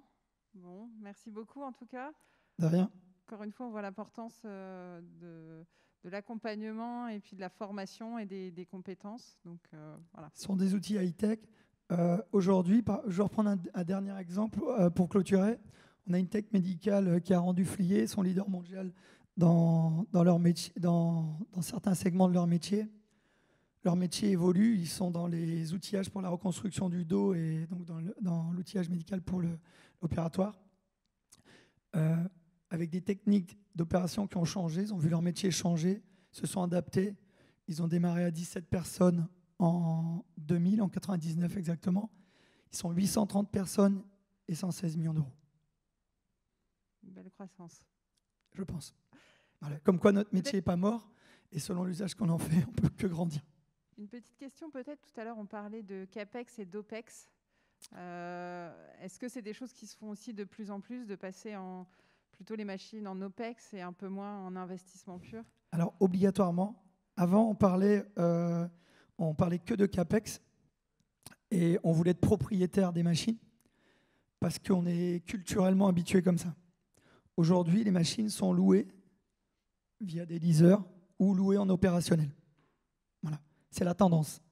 Comme un autre métier que j'ai connu, je suis dans l'industrie depuis toujours, dans les années 96-97, j'avais fait une mutation industrielle dans le métier du levage, les chariots élévateurs. Ils étaient achetés, on les réparait en régie, comme un garagiste, et on est passé en full service, on a loué à l'heure le chariot, à l'heure. Combien d'heures vous faites? Vous paierez les heures. On y vient souvent maintenant pour les assurances. Les machines, c'est un peu pareil. On bascule vers la location et l'opérationnel. Donc, c'est la valeur ajoutée qu'on va en sortir et pas la machine pour avoir une machine. Une machine, je dis toujours de manière plus vulgaire, une machine qui mange le béton, ça ne rapporte rien. Ça n'a pas la peine d'avoir une machine comme un meuble. Il faut avoir une machine qui a une valeur ajoutée et qui sort quelque chose. C'est toute une combinaison. Aujourd'hui, c'est la finalité. La machine, c'est la finalité. Il y a toute une préparation en amont et un partage. On l'a entendu aussi pour le tailleur de pierre, il veut partager. Nous, c'est ce qui se passe. On mutualise. On va s'apercevoir que maintenant, par rapport à des années, il y a une dizaine d'années, les clients, souvent, ils voulaient la même machine que le voisin pour être compétitifs. Ça, on dépasse un peu ce cap aujourd'hui. Ils vont prendre chacun une machine différente, une plus petite, plus technique, plus dynamique, une plus grosse pour avoir des capacités différentes et vont mutualiser. Ils vont s'entendre. Ça, c'était quelque chose qui ne se voyait pas. Maintenant, on va s'entendre et on va mutualiser les moyens. C'est une tendance que vous voyez de façon aussi assez large, j'imagine, ou entre les entreprises. Et que je provoque. Il faut. Tout ce qui reste chez nous, grâce à cette mutualisation, nous fait perdurer. Tout ce qui est à se faire la guerre entre nous, on ne crée que la guerre. Ok, merci. Et c'est une tendance qui est valable pour les petites comme les grosses? Justement.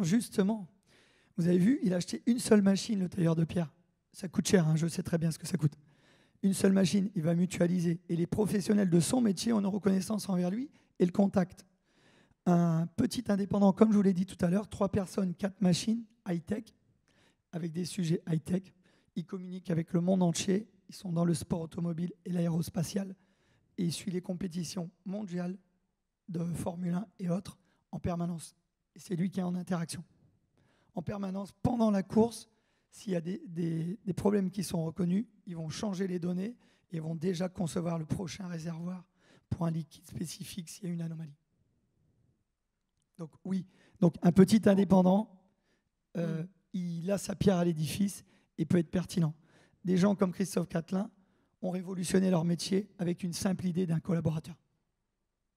Ils sont passés de la visserie que tout le monde connaît et qui a toujours vu dans son atelier à la visserie intelligente et en pleine mutation. Il n'a pas changé de métier, il a gardé ses fondamentaux, il est resté sur son site historique familial. À côté de ça, il a été inventif. Il faut être inventif. Il a la quantité, la qualité, tout ce qu'on veut, c'est d'être pertinent. C'est mon slogan. La pertinence pour durer, c'est d'être pertinent dans ce qu'on fait. On l'a dit tout à l'heure pour le permis. Il a dit, on aura beau faire ce qu'on veut sur Internet, si on est jugé de mauvaise façon, donc pas pertinent, je pense que vous avez même utilisé le mot de pertinence, on se fera sortir. Donc pour pouvoir continuer d'exister, avancer, ce n'est pas la quantité, puisqu'il a dit, il a commencé tout seul. Donc on revient à ce qui a été dit, tout métier confondu, la bonne personne, avec les bonnes intentions et être pertinent. Merci. Merci. Merci beaucoup. Bonne journée à tous. Alors effectivement, là, on vient de voir différents métiers et à chaque fois, les mêmes sujets reviennent. Le fait d'être pertinent, on en a parlé, et de le faire au bon moment avec les bonnes personnes. La partie compétences également, formation. On a aussi évoqué le prix de ces machines et le prix de cette transition numérique. Donc on va aussi accueillir Nicolas Delic de HDFID, donc en visio, qui fera un petit retour sur les aides, notamment de la région, sur l'industrie du futur, et finalement avoir parfois ce petit coup de pouce financier qui permet aussi de pouvoir faire évoluer son entreprise et en tout cas mettre le doigt dedans et pouvoir avancer.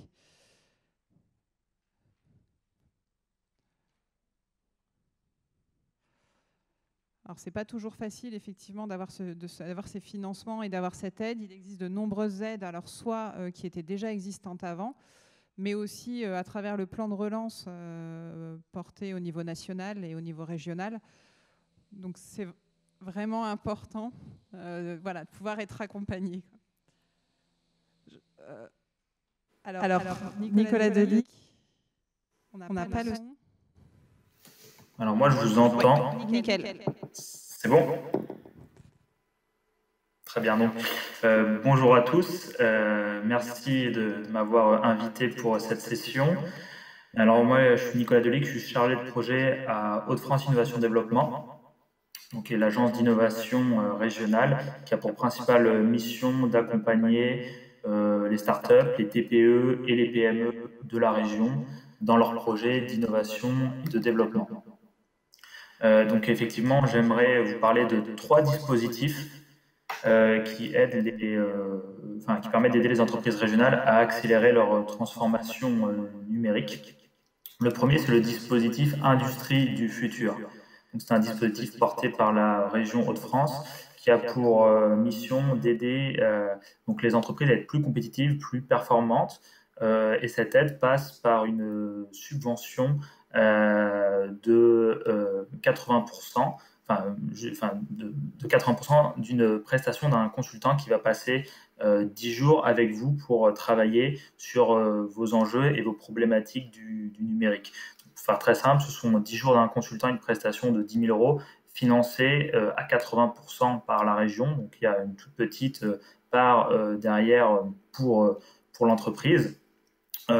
Ces consultants, ce sont des consultants qui ont été labellisés par la région et qui sont spécialisés dans des thématiques très précises. Et il y a 4 domaines importants d'intervention dans le programme Industrie du futur. Le premier, c'est tout ce qui concerne vos process, l'évolution de vos process. Voilà. Vous voulez faire évoluer vos process sur, par exemple, de la robotique, de la cobotique, améliorer vos flux de production. Donc tout ça, bien sûr, par des nouveaux, par une transformation liée au numérique, donc l'évolution des process, on peut intervenir dessus. La deuxième partie, c'est tout ce qui va concerner l'implémentation de nouvelles technologies, par exemple la mise en place d'un nouvel ERP, la mise en place d'un nouveau CRM, on en parlait effectivement juste avant.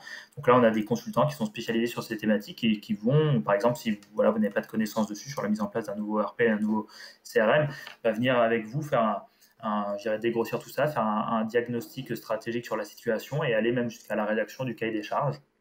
On a également une intervention sur tout ce qui va concerner l'aspect, je dirais, montée en compétences, formation, plus l'aspect humain, amélioration effectivement de l'organisation. Donc des fois, effectivement, ça peut être lié aussi aux outils numériques. Et enfin, une dernière partie sur tout ce qui concerne l'environnement, l'efficacité énergétique, comment une entreprise peut améliorer son efficacité énergétique. Donc voilà, donc ces consultants interviennent 10 jours avec vous, font un premier diagnostic stratégique, puis un diagnostic complémentaire, et ensuite il y a un suivi, un plan d'action qui sont réalisés. Et donc, je le répète, donc, ces 10 jours financés à 80% par la région, et donc le reste à charge par l'entreprise. Donc nous, on fait à peu près plus d'une centaine de diagnostics partout sur la région Hauts-de-France par an. Ce sont des diagnostics qui marchent très bien. Toutes les TPE, les PME, et vous en faites partie, que nous accompagnons, sont vraiment très satisfaites de ces diagnostics. Et pour candidater, pour postuler, il faut tout simplement aller sur notre site HDFID, vous tapez France Innovation Développement sur Google et vous demandez un accompagnement sur justement la thématique industrie du futur. Et donc, nous, on pourra derrière vous accompagner. Voilà, donc ça, c'est pour faire le lien. Si vous souhaitez y voir plus clair sur la transition numérique, vous ne savez pas comment forcément vous y prendre, on vous aide là-dessus. Diagnostic industrie du futur. La deuxième aide, dont j'imagine peut-être vous avez entendu parler, c'est une aide région, mais sur laquelle on intervient aussi, qui s'appelle l'aide INAC, qui est une aide très concrète. C'est une aide destinée aux artisans, aux commerçants, donc qui ont moins de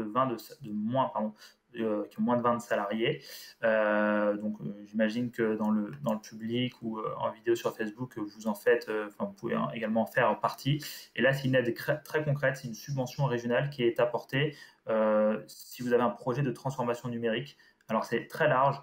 Concrètement, ça va être la mise en place d'un module e-commerce. Ça va être l'acquisition, par exemple, d'outils numériques. Par exemple, ça peut être l'acquisition de tablettes. Alors, il faut que ça soit lié à un projet derrière numérique pour vous. Pourquoi, par exemple, l'acquisition de tablettes va vous permettre de mieux vendre, de faciliter un projet. Ça va être la mise en place d'un paiement sécurisé, d'un objet, d'objets connectés, ce genre de choses. Cette intervention, c'est 40%, la subvention va jusqu'à 40% de la prestation. Il y a un seuil plancher qui est de 1 200 € et un seuil maximal de 12 000 €. Donc une subvention qui peut aller de 1 200 à 12 000 €, 40% de la prestation. Donc ça, c'est très concret. Artisans, commerçants qui ont moins de 20 salariés. Donc aujourd'hui, par exemple, ça peut être la mise en place, on entend évidemment aujourd'hui beaucoup parler de la mise en place d'outils de click and collect. Et donc ça, c'est très concret, c'est une aide qui est fortement demandée. Donc là, je vous invite à aller sur le site de la région de France, dans le dispositif aide des régions de la région de France. C'est l'aide INAC, INAC. Et nous, derrière, en fait, en tant qu'HDFID, Haute France Innovation Développement, on vient valider le projet de transformation numérique, vérifier l'éligibilité de ce projet-là. Donc ça, c'est la deuxième aide. Et il y a une troisième aide qui est importante que l'on met en place. C'est un outil de transition numérique par l'intermédiaire de l'un de nos collègues chez nous à Haute France Innovation Développement qui est spécialisé sur cette aide-là. Là, l'idée, c'est vraiment davantage d'être en amont. Si vous avez envie de vous transformer, je dirais, numériquement, de gagner en compétitivité via une nouvelle stratégie numérique, une nouvelle stratégie digitale, mais que vous ne savez pas comment vous y prendre, là, on a un collègue qui vient, qui passe du temps avec vous. Donc tout ça est pris en charge évidemment par notre agence et c'est un diagnostic qui va vous faire sur où est-ce que vous en êtes d'un point de vue numérique, mais ça peut être à la fois d'un point de vue, sur l'aspect technique, sur l'aspect commercial, sur l'aspect logiciel, sur l'aspect sur plein de domaines de votre activité. Il fait vraiment un diagnostic complet et ensuite il met en place un plan d'action pour savoir comment vous y prendre. Donc ça, c'est une intervention qui est faite par notre agence, qui peut aboutir à un bon de transition numérique d'une valeur de 10 000 € si derrière ce diagnostic et cette phase, vous recrutez un collaborateur dédié à une nouvelle mission liée à ce projet de transformation numérique. Donc un bon de transition numérique qui peut aller jusqu'à 10 000 €. Donc ça, il faut directement pareil nous solliciter sur le site Hauts-de-France Innovation Développement. Donc voilà, donc 3 mesures très concrètes pour vous si vous avez un projet de transformation numérique. L'aide à l'industrie du futur, donc je le répète, 80% de l'intervention d'un consultant donc dans la limite de 10 000 euros, donc enfin 80% de 10 000 euros en termes de subvention, le reste à charge pour vous, donc 10 jours de consultant. L'aide INAC, donc pour les entreprises donc de moins de 20 salariés, artisans, commerçants, donc là 40% de la prestation dans la limite de 12 000 euros maximum. Et la troisième aide, donc l'aide sur vraiment le diagnostic de votre projet numérique au sens large. Donc ça, ce sont pour les 3 aides. Et j'aimerais du coup, dans le temps qui me reste, je ne sais pas exactement combien de temps il me reste, mais également vous parler en tant que, puisque nous on accompagne des entreprises au quotidien sur toute la région de France, vous parler effectivement de mon ressenti quand on a un projet de transition numérique et quand on veut mettre en place une nouvelle stratégie numérique. Ce qui est important, je dirais, dans le terme stratégie numérique, c'est pas forcément le terme numérique, mais le terme stratégie. Parce que le numérique en tant que tel, c'est pas forcément c'est pas une stratégie. Le numérique, les nouvelles technologies, il faut d'abord les voir comme un outil. Et c'est ces nouveaux outils que vous allez mettre au service justement d'une nouvelle stratégie, d'un nouveau modèle économique, d'un nouveau positionnement que vous voulez avoir sur votre marché. Aujourd'hui, une industrie qui souhaite mettre en place je sais pas, des puces RFID ou des nouveaux objets connectés mais sans réelle stratégie derrière, ça ne va pas changer grand-chose. Il faut que si vous souhaitez mettre en place une nouvelle technologie, un nouvel outil numérique, il y ait derrière une réelle stratégie qui soit mise en place. Par exemple, si on prend un exemple très concret, si on prend Apple dans les années 2010, ils n'ont pas tiré leur force de leur avantage technologique ou de leur avantage numérique, mais c'est parce que derrière, il y avait une nouvelle stratégie commerciale, une nouvelle stratégie logistique. Et donc, il faut bien voir ça pour vous, entrepreneurs, TPE, PME, c'est que là, le numérique n'est qu'un moyen, n'est qu'une technologie au service d'une stratégie qui doit être beaucoup plus importante pour repenser votre modèle, pour repenser vos façons de faire.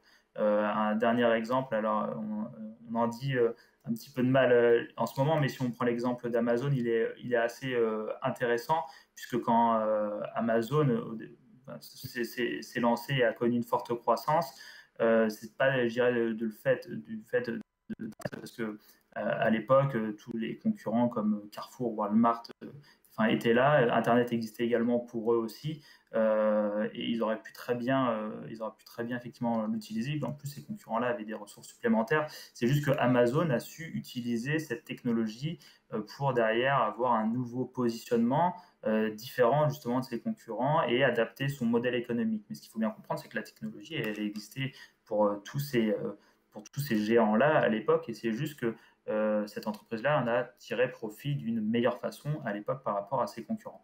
Donc voilà, c'était mon message de fin, de dire que quand on parle de stratégie numérique, le numérique n'est bien qu'un outil et qu'il faut d'abord surtout avoir une stratégie derrière efficace pour pouvoir mettre en place justement vos nouveaux modèles. Merci beaucoup pour ces informations qui sont toujours intéressantes à avoir et voilà, pour pouvoir profiter de ces aides et cet accompagnement qui permet justement de passer le pas et de servir de cet outil du numérique et comment on l'adapte comment on l'utilise à travers sa stratégie. Quelque chose qu'on a vu déjà avec la première intervention quand on parlait de stratégie d'entreprise, et donc ça rejoint complètement ce discours-là en fait. Merci beaucoup. Est-ce qu'il y a des questions ? Merci. Non. Alors peut-être juste pour rappeler plus sur le pays de Saint-Omer, rappeler aussi qu'il y a la Maison du développement économique qui se trouve place Victor Hugo, qui est le relais aussi sur le territoire de ces aides et de la région. Donc n'hésitez pas, donc soit à aller, comme Nicolas l'a dit, sur le site de HDFiD de la région, soit aussi passer à la MDE, donc à la Maison du développement économique, pour pouvoir rencontrer les acteurs et pouvoir ensuite vous aider à accéder à ces offres et à ces aides. Les aides dont j'ai parlé, alors ce sont des aides effectivement pour mettre en place un projet de transition numérique. Derrière, il y a effectivement de l'aide à l'investissement. Il faut notamment se tourner soit vers effectivement l'agglomération, soit vers la région Hauts-de-France. Il y a beaucoup d'aides sur l'investissement, sur principalement de l'avance remboursable. Et donc derrière, pour l'achat d'une nouvelle machine, d'un nouveau robot, c'est derrière évidemment la région qu'il faudra se tourner. Mais vous inquiétez pas, on travaille ensemble et on vous accompagnera là-dessus. C'est ça, des aides pour mettre le doigt dedans et puis ensuite pouvoir développer ses entreprises et puis investir sur ces moyens, ces nouveaux moyens. Merci beaucoup. Merci à vous.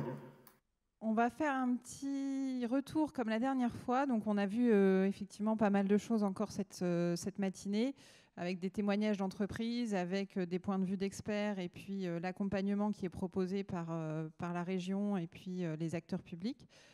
On va passer du coup avec Elena Salazar, qui est facilitatrice graphique, comme on l'a fait la dernière fois. C'est vrai que ça donne voilà, une autre vue des propos qu'on s'est dit. Ça permet d'illustrer en un seul coup d'œil aussi finalement tout le contenu qui a été vu ce matin. Donc voilà, on va basculer.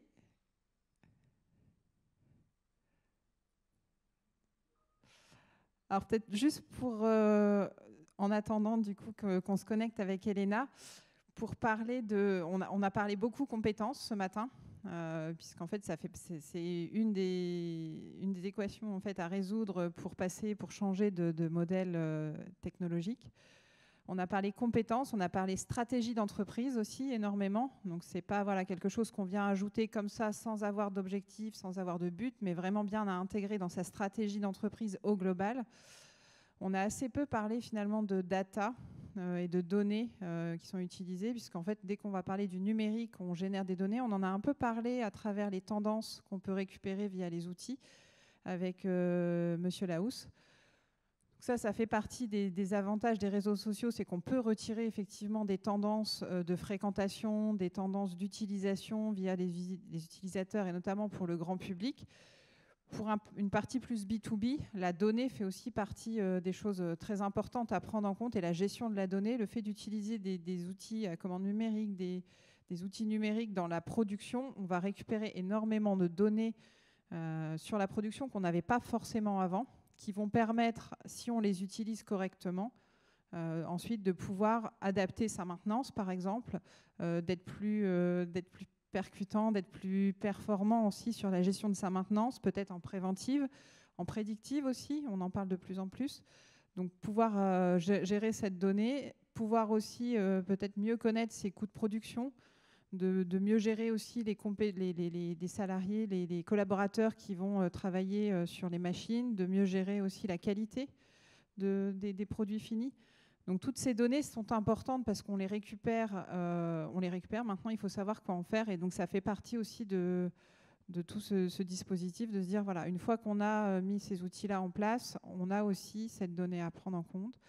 La sécurisation de ces données, on en parle aussi de plus en plus, c'est-à-dire qu'à partir du moment où on va générer des données, il faut pouvoir les sécuriser. Les entreprises sont de plus en plus dépendantes de l'outil numérique, donc il va être indispensable aussi de prendre en compte cette donnée de sécurité dans les entreprises. Donc autant pouvoir sécuriser un serveur qui gère une entreprise que de sécuriser aussi les données qu'on a récupérées. Voilà, donc certain nombre de formations et de personnes qui sont compétentes sur le sujet. Ça fait partie des sujets aussi qu'on évoquera probablement d'ici mi-2021 sur la cybersécurité et sur comment on en prend en compte. On se dit de plus en plus, finalement, c'est pas la question qu'on se pose, c'est pas est-ce qu'on va être attaqué ou est-ce qu'on va à un moment donné avoir des problèmes de données, mais c'est plutôt de se poser la question du quand ça va arriver. Donc ça fait partie d'un des sujets qu'on abordera plus tard. Alors je vois qu'on a eu la connexion avec Elena. Oui, bonjour, vous m'entendez? Ah super, je me vois.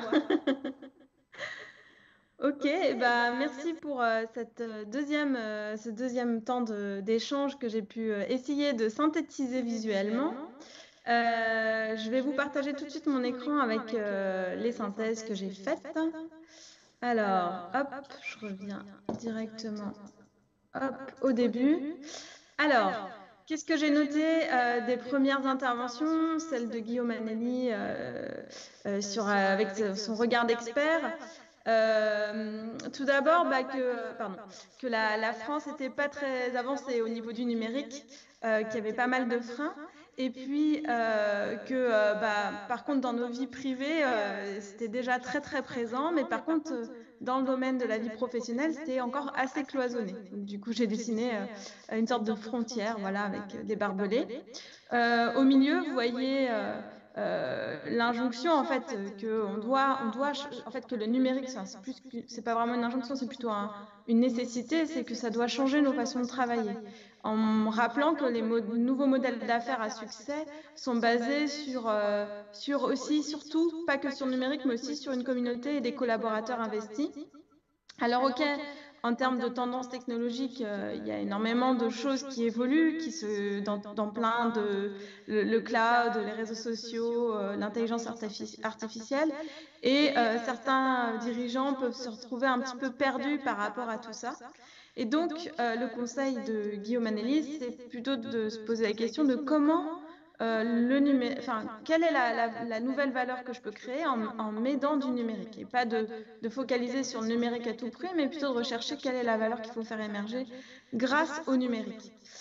Donc après, il nous a parlé de sa méthode d'accompagnement, et ce que j'ai retenu, c'est surtout qu'elle était co-portée par le dirigeant, et c'est ce qu'ils appellent les transformers, dont l'optique était de changer, d'inverser la pyramide du management, et que ça, c'était vraiment une source d'idées et de créativité pour faire évoluer l'entreprise.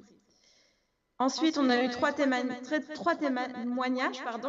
Le témoignage de Johan Laus sur ces nouvelles auto-écoles qui sortent du schéma ancien, long et cher pour les jeunes, mais que lui s'est formé aux réseaux sociaux, qu'il a créé un vrai site e-commerce, une vraie plateforme, qu'il a embauché, et que ça a donné lieu à une vraie croissance. Et qu'il rappelle aussi que pour développer, c'est aussi en s'appuyant sur les idées de ses collaborateurs, en perspective notamment une chaîne YouTube. En ce qui concerne l'intervention de Thomas Georges, l'investissement dans l'outil numérique, ça a été surtout j'ai dessiné un petit robot qui dit à l'humain « je te remplace, ça sera moins pénible ». Et en fait, malgré les craintes, en entrant dans le monde du numérique, ça a permis quand même de développer des nouvelles rencontres, de rencontrer des opérateurs compétents, parce que ça, c'était une des vraies craintes, et surtout de renouer des liens avec les écoles de taille de pierre. Je crois qu'il y en a une à Arras, avec qui ils ont créé un vrai partenariat. Et donc, en plus de la formation en interne, ce partenariat va permettre de plus facilement recruter des jeunes formés. Le résultat et les perspectives, c'est une baisse de la pénibilité et de nouveaux partenariats. Enfin, en ce qui concerne le témoignage de Cédric Audrechy, donc ici, il s'agit bien d'un vieux métier qui a été transformé, et aujourd'hui, son entreprise vend de la technologie high-tech. Un des principaux défis aussi se retrouve au niveau de la formation. Et donc, une des solutions qu'ils ont développées, c'est de créer des formations avec leurs propres machines. Je crois comme Chevalier Nord. Et que ces nouvelles machines, non seulement c'est beau, c'est séduisant, mais en plus, pour les personnes qui travaillent, c'est une vraie reconnaissance, une évolution de leur métier. Enfin, voilà, pour rappeler, synthétiser les 3 Z de la mission de HDFID, c'est bien l'industrie du futur, l'INAC avec le soutien aux artisans et commerçants, et le diagnostic du numérique. Et peut-être que ce qui est intéressant, c'est bien de rappeler le conseil ou le point de vigilance de Nicolas Delic, qui est de la nécessité d'avoir une vraie stratégie, et que le numérique n'est qu'un moyen au service de cette stratégie. Voilà pour ma part. Beaucoup. C'est encore une fois très clair. Donc, on apprécie, je pense, toujours autant ces dessins. Je ne sais pas s'il y a des remarques par rapport à ça. Pas forcément. Parce que c'est quand même un domaine que je connais très peu, que je maîtrise très mal. Et j'ai peut-être fait des petites impasses, alors je ne sais pas. Justement, c'est aussi d'avoir ce regard neuf sur la question, puisqu'en fait, on est aussi sur un cycle de conférences qui s'adresse à des entreprises qui connaissent, mais aussi à des personnes et des entreprises qui s'y connaissent moins. Et donc, ce regard aussi un peu neuf, c'est aussi intéressant de l'avoir et d'avoir ce retour-là en complément, je pense. Voilà. En tout cas, c'est très chouette. Merci. Cool. Donc, on arrive à l'issue de cette mission innovation numéro 2. Juste voilà, peut-être pour revenir dessus, on a parlé beaucoup de stratégie, on a parlé de compétences, on a parlé d'embarquer les collaborateurs et de s'appuyer aussi beaucoup sur les collaborateurs. Voilà, c'est autant de sujets dont on avait déjà évoqué un petit peu ces points de vue donc lors de la première mission innovation, qu'on continuera à développer lors des prochains rendez-vous. Donc, pour vous rappeler rapidement les prochains rendez-vous, du coup, ce sera donc le 15 janvier. Donc, on fera ça sur le site. Normalement, si tout se passe bien, on devrait faire ça sur le site de l'IUT à Longnes, qui nous accueillera, qui nous permettra aussi, si on a la possibilité, de pouvoir faire la visite du plateau technique que propose donc l'IUT pour ses étudiants. Mais voilà, c'est aussi une façon de faire découvrir les formations, comment les formations s'adaptent, quelle méthodologie et quels outils ils utilisent pour former les collaborateurs de demain qui iront dans les entreprises et qui seront source d'innovation, comme on l'a vu. S'appuyer sur les collaborateurs est important. Donc, avoir des collaborateurs formés, d'autant plus. On va clôturer là-dessus. Juste peut-être pour rappeler quand même le contact à la MDE, donc place Victor Hugo à Saint-Omer, pour d'autres renseignements sur les sujets, pour les aides, les accompagnements. N'hésitez pas, en tout cas, on a toute l'équipe du développement économique de la CAPSO et des autres partenaires qui seront présents et qui seront à votre écoute. Merci beaucoup et puis donc au 15 janvier.